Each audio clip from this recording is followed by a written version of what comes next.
कल चिराग पासवान के मंच से सर नारे लग गए कि बिहार का सीएम कैसा हो, चिराग पासवान जैसा हो। जब तक नीतीश कुमार हैं इस धरती पर तब तक एनडीए में सीएम की कुर्सी खाली नहीं है। यही सियासत है, यही राजनीति का रंग है और ऐसे ही चालें चली जाती है। भाजपा के अगर किसी कार्यक्रम में ये नारा लग जाए कि बिहार का सीएम कैसा हो, सम्राट चौधरी जैसा हो, कि बिहार का सीएम कैसा हो तो विजय सिन्हा जैसा हो, तब क्या होगा। और जीतन राम मांझी ने सर दिल्ली में क्या संकल्प ले लिया। अब बिहार का भी वक्त है कि यहाँ बदलना चाहिए और उपेंद्र कुशवाहा नहीं बोल रहे हैं, इसका यह भी मतलब निकलता है कि उनकी जो भी बातें होनी थी वो हो चुकी है। मनोज झा और शक्ति सिंह यादव उधर से आते हैं और डपट देते हैं मनोज झा को, और मनोज झा चुप हो जाते हैं, बाइट देना छोड़ देते हैं। समाज में क्या मुंह दिखाइएगा, सिर्फ आरजेडी में मुंह दिखाना है कि सहरसा भी कभी जाना है, अपने समाज में भी उठना बैठना है।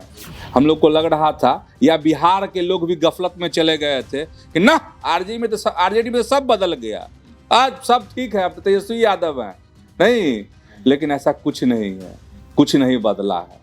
तो ओबरा के विधायक हैं आरजेडी के ऋषि कुमार, तो उन्होंने अच्छे काम किए हैं, क्षेत्र में भी जयकार है उनका। पनोरमा ग्रुप, जो सोचता है वो करता है। नमस्कार, सुबह सुबह आप तमाम दर्शकों का बहुत बहुत स्वागत है। खबरें विद न्यूज हार्ट देख रहे हैं आप। मैं हूं सागर और मेरे साथ मौजूद हैं न्यूज हार्ट के senior associate editor Chandan Jha. नमस्ते सर। नमस्कार सागर जी। सर, आज भी खबरें बहुत सारी हैं। कल दिन भर जो घटनाक्रम हुआ, जो बंदी हुई, उन तमाम चीजों को हमने दिखाया है, लेकिन अब जो अंदर खाने की जो खबरें आ रही हैं उसके बारे में थोड़ा चर्चा कर लेते हैं सर। कल चिराग पासवान ने अपने कार्यक्रम के दौरान बड़ी बातें कही और चिराग पासवान से भी ज्यादा उनके जो समर्थक थे, उनके जो सांसद थे, उन लोगों के माध्यम से जो चीजें चल रही हैं कि चिराग पासवान को बिहार का प्रतिनिधित्व करते हुए देखना चाहते हैं।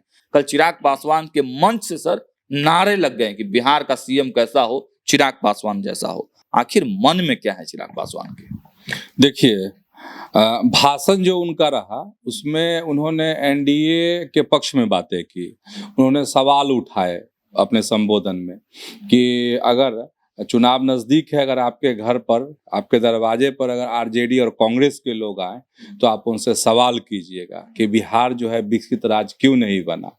उन्होंने पलायन, दो तरह के पलायन पर बात की अपने संबोधन में। एक तो शिक्षा वाला जो पलायन होता है कि पढ़ाई लिखाई के लिए जो बिहार के लोग, बिहार के बच्चे जो बाहर जाते हैं, उस पर कहा कि बताइए कहीं कोई दिल्ली का, मुंबई का कोई आता है क्या बिहार में पढ़ाई करने।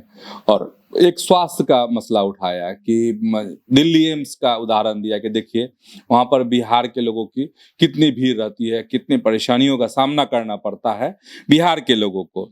तो ये और मतलब कुल मिला। फिर इसके बाद उन्होंने पीएम मोदी की मां को जो अपशब्द कहा गया दरभंगा में, उस मामले को भी उठाया था।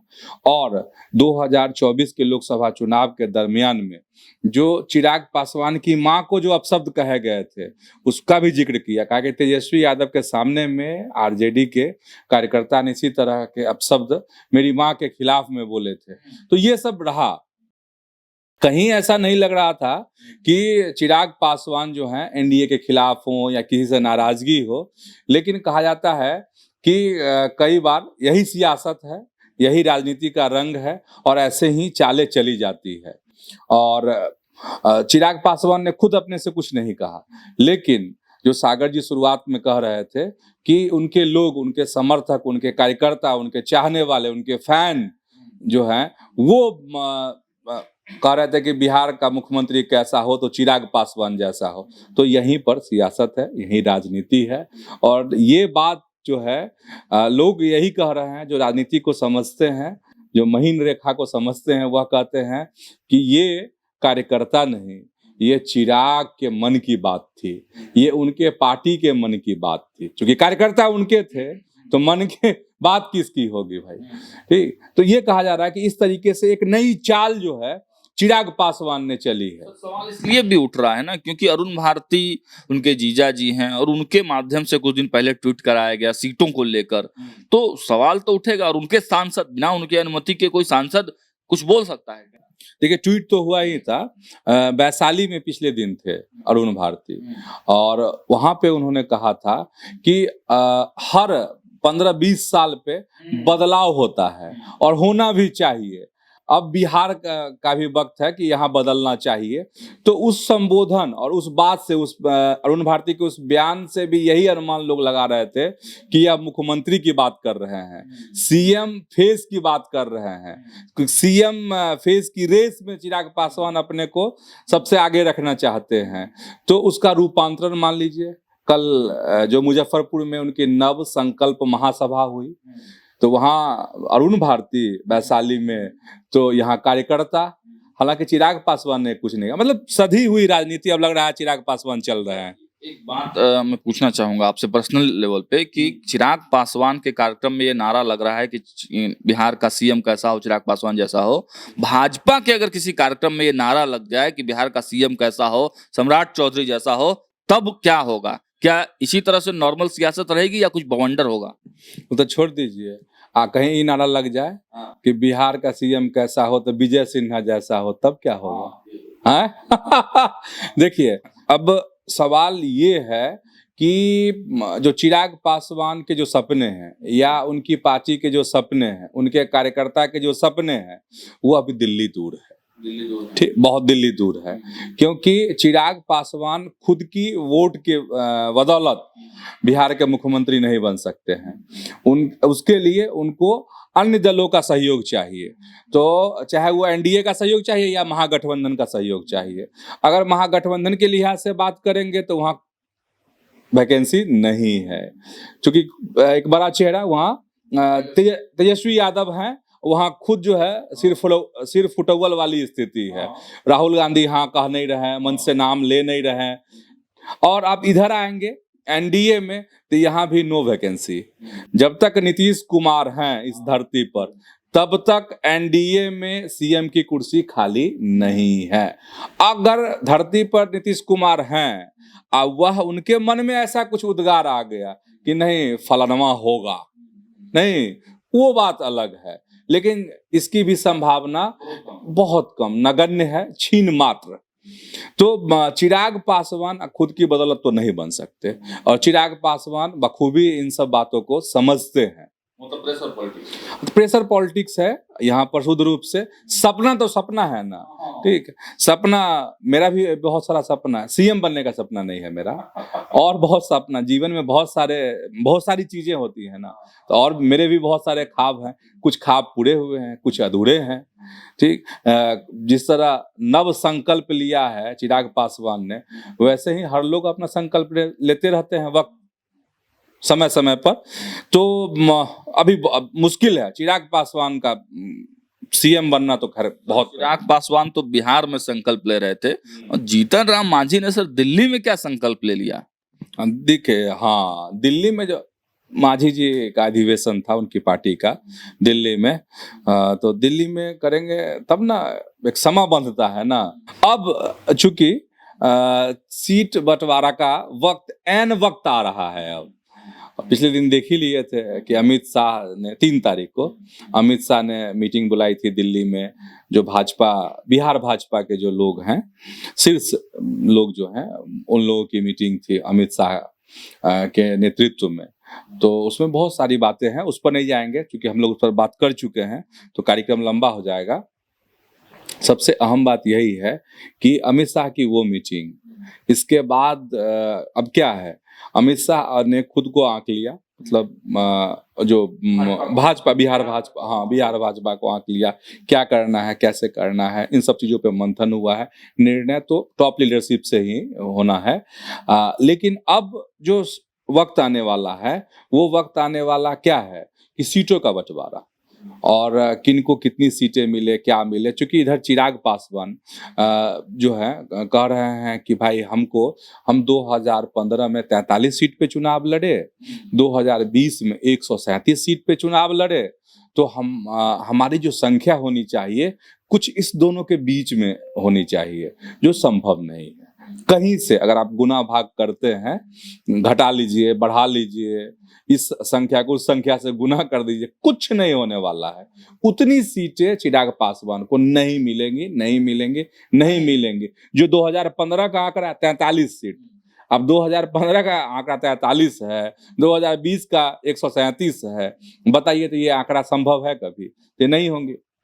अब ये है एक उधर से उनका मतलब दबाव वाली राजनीति, और इधर से मांझी अलग कह रहे हैं कि देखिए कैसे कह रहे हैं, घुमा करके जिलेबी जिलेबी वाली बात नहीं होती है, घुमावदार। अब वो कह रहे हैं कि हमको इतनी सीटें होनी चाहिए कि हम एक जो है अपना राज्यसभा में अपने लोग को भेज सके। अब बताइए तो, हाँ, तो ये कौन, किससे बात मिल रही है? वही बात जो शुरुआत में करते थे कि 40 सीटें, तो उसी के आसपास की बात हो गई ना। तो खैर चलिए, ना मन की मन्नत आपको मांझी जी की पूरी होने वाली है, ना चिराग पासवान की होने वाली है। ठीक है, मन्नत अधूरा रह जाएगा। मन्नत अधूरा, बीच का कुछ रास्ता निकलेगा। हाँ, देखिए जब भी आप गठबंधन करेंगे तो आपको मन तो मारना पड़ेगा ना। नहीं तो जाइए अकेले 243 सब सारी पार्टी, आप जिससे बात कीजिए एनडीए में, कहते हैं 243 पर मेरी तैयारी है, तो लड़े जाइए 243 पर। 2020 में चिराग पासवान तो नहीं लड़े 243 सीटों पर, 137 पे ही लड़े थे। तो ये है बात। लेकिन सर एनडीए गठबंधन में अगर देखा जाए तो चिराग पासवान प्रेशर कर ही रहे हैं, मांझी जी प्रेशर पॉलिटिक्स कर ही रहे हैं, भाजपा जदयू का मोटा मोटी फिक्सी है, एक उपेंद्र कुशवाहा ही ऐसे नेता हैं जो एकदम डट के मोदी के साथ खड़े हैं और कह रहे हैं कि मेरा बात मन में ही रहेगा, आप तक हम साझा नहीं करेंगे और आप चिंता मत कीजिए, अच्छी सीटें मिलेंगी। और उपेंद्र कुशवाहा आज पटना के मिलर ग्राउंड में एक बड़ा कार्यक्रम करने जा रहे हैं, बड़ी महारैली का आयोजन, मतलब शक्ति प्रदर्शन। तो पूरा मतलब क्या है? देखिए सियासत यही है कि उपेंद्र, कल भी हमने कहा था कि फिर कह देते हैं कि बोलना अगर चांदी है तो चुप रहना सोना है। तो उपेंद्र कुशवाहा जो है वो कम बोल रहे हैं, इस मसले पे बोल ही नहीं रहे, चुप हैं, तो मतलब सोना है, गोल्ड है उनके लिए, तब गोल्ड का मतलब समझ सकते हैं। और उपेंद्र कुशवाहा नहीं बोल रहे हैं, इसका यह भी मतलब निकलता है कि उनकी जो भी बातें होनी थी वो हो चुकी है, कितनी सीटें मिलनी है वो उनको पता है, और उसी हिसाब से वह तैयारी कर रहे हैं, या सब दल तैयारी कर रहे हैं, तो वो जान रहे हैं। और उपेंद्र कुशवाहा का मुझे लगता है कि ऐसा एक टारगेट है कि सीटों की संख्या जो हो, ऊपर नीचे वो जो हो, हमको मैक्सिमम जीतनी, आपको सीटें मिल जाए और आप जीत ही नहीं पाए तो आपका क्या महत्व रह जाएगा। तो ये टारगेट हो सकता है उपेंद्र कुशवाहा के मन में। अब हम आते हैं उस पहलू पर जो उनकी रैली होने वाली है, और ये पटना के मिलर हाई स्कूल जो ग्राउंड है उसी में रैली होने वाली है, और ये परिसीमन को लेकर रैली है आज जो रैली होने वाली है। और परिसीमन में ये है, उपेंद्र कुशवाहा ने अपनी प्रेस कॉन्फ्रेंस में कहा भी है कि बिहार के हिस्से में 40 लोकसभा सीटें हैं, जबकि 60 लोकसभा सीटें होनी चाहिए, और 40 लोकसभा सीट है मतलब ये है कि हमें जो सरकार से विकास के लिए पैसे मिलते हैं वो 20 सीटें कम होने की वजह से कम पैसे हमें मिलते हैं। अगर परिसीमन हो गया रहता तो 40 सीटें होती, जितने पैसे अभी मिलते हैं उससे समझिए कितना ज्यादा पैसा मिलता और कितना ज्यादा विकास बिहार का होता। और वो कोस रहे हैं कि इसके लिए कांग्रेस जिम्मेदार है, और इसको लेकर उपेंद्र कुशवाहा उनकी पार्टी ने अलग अलग जगहों पे सभाएं की हैं। अब पटना में है तो एक तो बहुत गंभीर मसला पर आज उनका कार्यक्रम है उपेंद्र कुशवाहा का, और दूसरा पहलू ये कहा जा रहा है कि उपेंद्र कुशवाहा इस माध्यम से अपनी ताकत भी जो है दिखाना चाह रहे हैं, एनडीए को कह ले या पूरे बिहार की जनता को ताकत दिखाना चाह रहे हैं। वैसे बार बार हम कह रहे हैं कि उपेंद्र कुशवाहा एक गंभीर नेता हैं और उनको पता है कि सियासत कैसे की जाती है। आज सबकी नजर रहेगी उपेंद्र कुशवाहा के कार्यक्रम पर, और सीटों को लेकर कम से कम तो उन्होंने मतलब एक गंभीरता दिखाई है एनडीए में, जो बाकी के जो घटक दल हैं वो नहीं दिखा पा रहे हैं उतनी गंभीरता। एक और खबर है सर, कल विपक्ष के उपराष्ट्रपति पद के जो उम्मीदवार हैं बी सुदर्शन रेड्डी का पटना में आगमन हुआ और उन्होंने जो बातें कही, जो शब्द उन्होंने कहे, जो लाइन उन्होंने कहे, उसको लेकर खूब चर्चा हो रही है। वो कह रहे हैं कि वो किसी पार्टी के तरफ से नहीं आए हैं, वो संविधान की तरफ से आए हैं। बड़ी बड़ी बातें, मतलब क्या है? देखिए, जो भी हो, वो इंडिया ब्लॉक के उपराष्ट्रपति पद के प्रत्याशी हैं। तो और इंडिया ब्लॉक क्या है, राहुल गांधी क्या करते हैं, हर बात पर संविधान दिखाते हैं, पॉकेट में रखते हैं लाल वाला, जहां जाते हैं इसे करके दिखा देते हैं। ठीक है, तो इसको ये जोड़ लीजिए। वैसे वो जस्टिस रहे हैं, इसलिए संविधान की बात कर रहे हैं शुरू से, जब से वो कैंडिडेट बने हैं, प्रत्याशी बने हैं, तभी से वह संविधान को लेकर ये कर रहे हैं, दुहाई दे रहे हैं। देखते बात ये हो गई। अच्छा, और बात ये हो गई कि वो लोगों से समर्थन मांगने आए थे चुनाव को लेकर, जिसमें आपको तमाम इंडिया मतलब महागठबंधन बिहार में कह लीजिए, सारे नेता, तेजस्वी यादव और भी जो मुकेश सहनी और राजेश राम, ऐसे दिग्गज जो बिहार के महागठबंधन के नेता हैं, वो उनके स्वागत में जो कार्यक्रम किया गया था उसमें वो मौजूद थे। अब समर्थन मांगने आए थे और इन्होंने कह रहे हैं कि हम संविधान का हवाला दे करके समर्थन मांग रहे हैं, और ये कह रहे हैं सबसे समर्थन मांग रहे हैं, लेकिन मिल रहे हैं किनसे?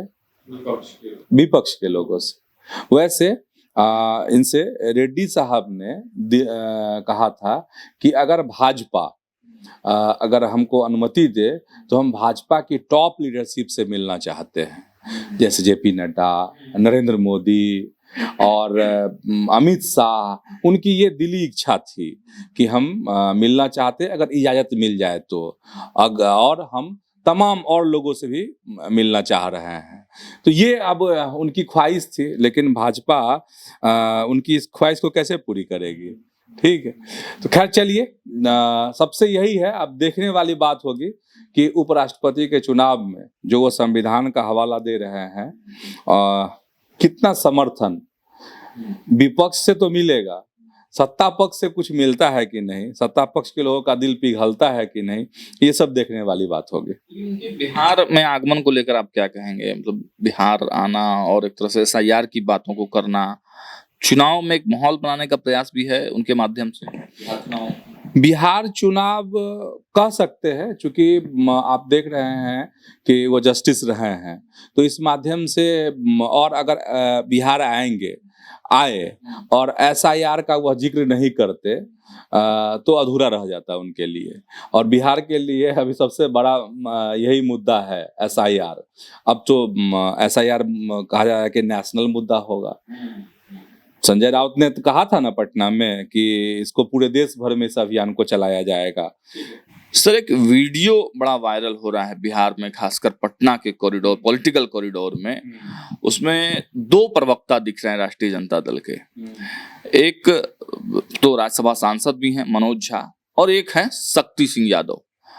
उसमें उस वीडियो में ये दिखाई दे रहा है कि बाइट दे रहे थे, एक यूट्यूबर्स से बात कर रहे थे मनोज झा, और शक्ति सिंह यादव उधर से आते हैं और डपट देते हैं मनोज झा को, और मनोज झा चुप हो जाते हैं, बाइट देना छोड़ देते हैं।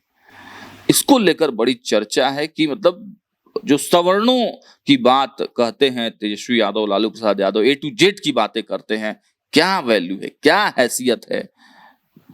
देखिए, अब उस वीडियो पे बात कर रहे हैं और उस तस्वीर पर बात कर रहे हैं, तो हैसियत तो बिहार के लोग समझ गए कि मनोज झा की क्या हैसियत है आरजेडी में, कि शक्ति सिंह यादव, और शक्ति सिंह यादव के व्यवहार को लेकर बहुत चर्चा करने की जरूरत नहीं। हमको लगता है कि सब लोग समझते हैं, पूरे बिहार के लोग समझते हैं कि उनका व्यवहार कैसा है और क्या है। पता नहीं कैसे तेजस्वी यादव ने कैसे, मतलब इतने प्रवक्ता गंभीर लोगों को इतनी बड़ी जिम्मेदारी दे रखी है। खैर, तेजस्वी का अपना समीकरण होगा, अपना उद्देश्य होगा, कुछ उस पर नहीं हम जाते हैं, लेकिन वह व्यवहार लोगों को चुभ रहा है। मनोज झा को चुभ रहा है कि नहीं चुभ रहा है ये पता नहीं है। मनोज झा चूंकि उसी माहौल में रहते हैं, और माहौल की अगर हम बात करेंगे तो आरजेडी मने क्या, राजशाही। राजशाही मने क्या, तो लालू प्रसाद। ठीक है, राजशाही मतलब क्या, युवराज, तेजस्वी यादव। ठीक है, तो ये है माहौल। और उसके सेनापति हो गए क्या बोले, मुख्य प्रवक्ता है शक्ति सिंह यादव, तो वो सेनापति हो गए। उस नाते अगर देखिएगा तो राजवाड़ा, राजशाही, राजा, युवराज, तो सेनापति ही ना, तो सेनापति हो गया शक्ति यादव। तो अब सेनापति का आदेश था कि चुप रहिए, तो चुप हो गए मनोज झा। अरे मुंह तो लटक गया ऐसा कि सारी विद्वता जो है इनकी प्रोफेसर हैं, विद्वान हैं, देश में उनका नाम है। वह कुछ रहे, अब क्या मतलब है, अगर उस तरह से अगर कोई डांट दे, डपट दे, तो उस विद्वता का क्या लेना देना, क्या कीजिएगा उस विद्वता को, आप कहाँ रखिएगा इस विद्वता को, समाज में क्या मुंह दिखाइएगा? सिर्फ आरजेडी में मुंह दिखाना है कि सहरसा भी कभी जाना है, अपने समाज में भी उठना बैठना है? इस तरीके से मनोज झा से कोई वैसे बात करेगा? आप समझ रहे हैं? और पता नहीं क्या अनुशासन है आरजेडी में, और किस सोच के साथ लालू प्रसाद ने, तेजस्वी यादव ने शक्ति यादव को इतनी शक्ति दे दी है, इतनी ताकत दे दी है कि एक डीयू के प्रोफेसर को, एक राजनीति के अच्छे जानकार को इस तरीके से कह दे सरेआम। अब ये तो बुद्धि की बलिहारी है आरजेडी की। और शक्ति यादव जैसे अगर लोग रहेंगे, ठीक है, तो पता नहीं, चुनाव नजदीक है, परिणाम लोग देख ही लेंगे। और शर्मसार है, पता नहीं उनको शर्म आई होगी कि नहीं आई होगी मनोज झा को, लेकिन लोग शर्मसार हैं कि इस तरीके से व्यवहार किया जाएगा। बंद कमरे में हो तो बात हो, खुलेआम, और वह भी सामने वाला शख्स कैमरे पर है। तब कपट दिया जा रहा है। हाँ, नहीं, तरीका होता है, ठीक है, चलिए। अब लेकिन अब क्या कहें, आरजेडी का यही कल्चर हम लोगों ने पुराना, यही संस्कृति हम लोगों ने देखी है, और नया में फिर दिख रहा है। हम लोग को लग रहा था, या बिहार के लोग भी गफलत में चले गए थे कि ना आरजेडी में तो सब बदल गया, आज सब ठीक है, अब तो तेजस्वी यादव है। नहीं, लेकिन ऐसा कुछ नहीं है, कुछ नहीं बदला है, समझे? तो गफलत में रहने की जरूरत नहीं है।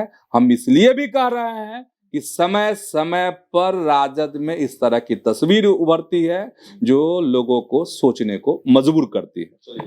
आगे बढ़ते हैं सर, एक छोटा सवाल है अंतिम में मेरा। अभी आपने देखा कि तेजस्वी यादव के आवास पर बैठक हुई और तमाम विधायकों को बुलाया गया, तो उसमें चर्चा जो हुई एसआईआर को लेकर, वो तो एक अलग मुद्दा था, लेकिन कुछ विधायकों का चेहरा बड़ा उतरा हुआ था उस मीटिंग के बाद, और कुछ विधायकों का चेहरा बड़ा खिल रहा था। हमारी बात हुई ओबरा के जो विधायक हैं ऋषि कुमार से, तो वो पूरा खुश थे, पूरा चेहरा उनका खिल रहा था। तो मतलब क्या है, कुछ विधायकों का टिकट कटेगा और कुछ विधायकों का कंफर्म कर दिया गया कि आप फाइनल हैं? देखिए, जिस मीटिंग की आप बात कर रहे हैं उसमें तेजस्वी यादव ने क्या बातें कही हैं? तेजस्वी यादव ने कहा है कि चक्कर मत लगाइए, पटना का चक्कर मत काटिए। पटना का चक्कर माने आरजेडी का दफ्तर का, तेजस्वी यादव का, लालू जी का चक्कर मत काटिए। 60 दिन का वक्त दीजिए, हम सरकार बना के दिखाएंगे, और जाइए काम कीजिए, ठीक, ये बातें कही है। और कहा है कि जो जिनके यहाँ स्थिति अच्छी नहीं है वो संभल कर रहे हैं, सतर्क रहें। तो भाई, जहाँ स्थिति अच्छी है, जिन्होंने अच्छे काम किए हैं, तो ओबरा के विधायक हैं आरजेडी के ऋषि कुमार, तो उन्होंने अच्छे काम किए हैं, क्षेत्र में भी जयजयकार है उनका। और आप बता ही दिए अभी सागर जी आपको कि उनका चेहरा खिला हुआ था। खिला हुआ था सर। भाई, खिला हुआ क्यों नहीं रहेगा? जब लोग काम अच्छे करेंगे और आपके आला कमान कहेंगे कि नहीं, जो काम अच्छा किया है वो निश्चिंत रहे और बेहतर करें, जो वक्त है उसमें अपना काम करें, लोगों तक पहुंचिए, जाइए, तो उस काम में लगे हुए हैं ओबरा के विधायक ऋषि कुमार। टिकट उनका फाइनल है। तो जो क्राइटेरिया, जो तेजस्वी यादव ने मीटिंग में जो बातें कही हैं, और चेहरे की मतलब क्या कहे, मुस्कान, और मुस्कान से जो खुशबू निकलती है, वो तो यही दस्तक दे रही है ना कि एकदम ऋषि कुमार सब कुछ पक्का, ठीक है, टिकट से लेकर जीत तक।